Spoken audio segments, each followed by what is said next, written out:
When I started working in tech, I got really confused by the value of my overall compensation package.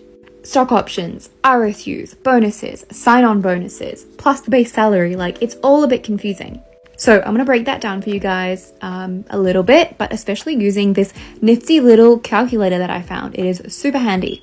So some of the key components that will make up your cash compensation. Okay, so cash is just what you're going to get in your hand. It's tangible. It's what's going to translate directly into your disposable income month to month. And it's very important to consider that. And now let's say you get a base salary of $100,000, you get, let's say, $20,000 as a sign-on bonus, which is not uncommon now. And then let's say you do well and you get $15,000 of cash throughout the year. So your cash compensation totals $135,000. Take out the tax, divide it by 12, and you can figure out what you might get paid every single month.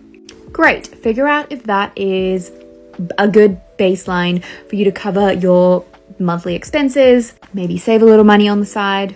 Do you have enough disposable income? Figure out what your monthly minimum is. And then the company gives you some stock. Now, different companies will assign stock in different ways, but restricted stock units are a very common way to do so. So your contract will probably say you will get X many stocks a year. It might say the units or it might say the total value, and then you can figure out how many units it is based on the stock price, etc. Anyway, so let's say you get 300 shares a year. These are just totally random numbers, by the way. Throw in a market value. You could put in current market value. You could put in an average over time. And then, you could put in something conservative around how quickly you think the stock might grow. And I'm sure the company will have information that you can use to make this decision and the input here. Okay, and then you can see your total compensation, so cash plus stock, the value of that is actually closer to $163,000, not just the original $135,000 that you calculated. Now, if you're being conservative and you estimated a 20% growth rate for the stock and it actually grows even more, then this is going to increase, which is great. Of course, that stock price could also fall. That is just what comes with investing in the stock market. And you probably will have to pay some kind of taxes on this as well.